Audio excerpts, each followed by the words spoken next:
Saya masih mendengarkan musik Ustadz dan agak susah untuk meninggalkan musik. Mohon penjelasannya kenapa sih musik itu haram? Bukankah banyak dai-dai syiar menggunakan musik dan lagu Ustadz? Tentunya Ibu, dalil kita bukan dai. Dalil kita Al-Quran dan hadis. Adapun dalam hadis, telah banyak hadis menunjukkan akan haramnya musik. Yang pertama, Rasulullah SAW bersabda riwayat Bukhari dan sahihnya, la yastahillanna aqwamun min ummati al-hira wal harira wal khamra wal ma'azif. Sungguh benar-benar akan ada dari umatku yang akan menganggap halal arak, zina, sutra, dan alat-alat musik. Lihat, Rasulullah mengatakan akan ada dari umatku menganggap halal ini semua. Hadisnya saya dalam riwayat Bukhari, ibu-ibu sekalian. Dalam riwayat Ibnu Majah, Rasulullah SAW bersabda, sayakunu khasfun wa qadhfun wa maskhun. Faqila mata dzalika ya Rasulullah? Qal idza dhaharatil ma'azif wal qainat. Nanti benar-benar akan ada bumi yang akan ditenggelamkan, dilempari dengan batu, dan orang-orang yang dirubah akhlaknya dan rupanya. Lalu para sahabat bertanya, kapan itu terjadi ya Rasulullah? Kata Rasulullah, apabila telah muncul alat-alat musik dan biduanita. Hadis ini dari Ibnu Majah, ibu-ibu sekalian. Ibnu Hajar Al-Haytami dari ulama mazhab Syafi'i berkata, ajma'al ulama, para ulama seluruhnya sepakat akan haramnya musik. Siapa yang mengatakan bahwa musik masih diperselisihkan, kata beliau apa?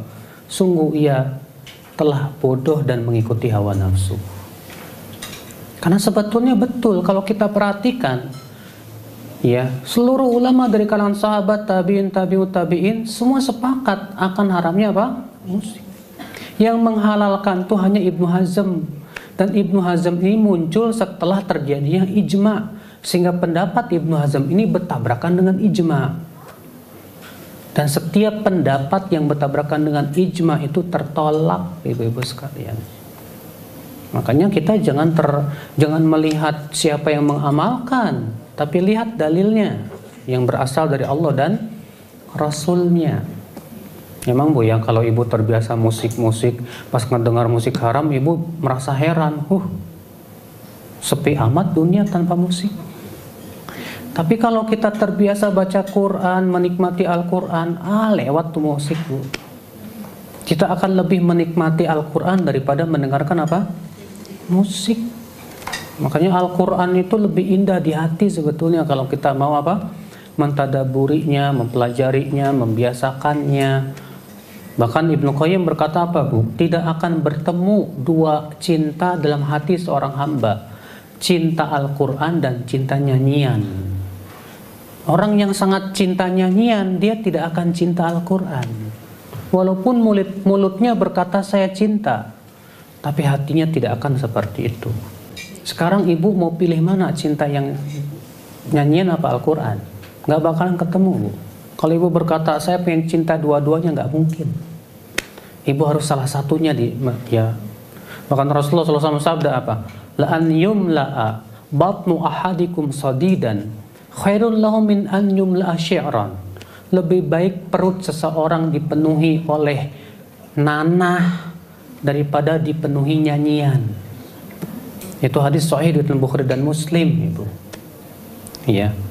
Pernah suatu ketika Ibu, Rasulullah SAW sedang berjalan dengan sahabat, dan hadisnya sahih juga dari Bukhari dan Muslim. Rupanya Rasulullah mendengar ada orang yang sedang nyanyi. Apa kata Rasulullah SAW? Khudhu, tangkap dia. Fa innahu syaitan, karena dia setan.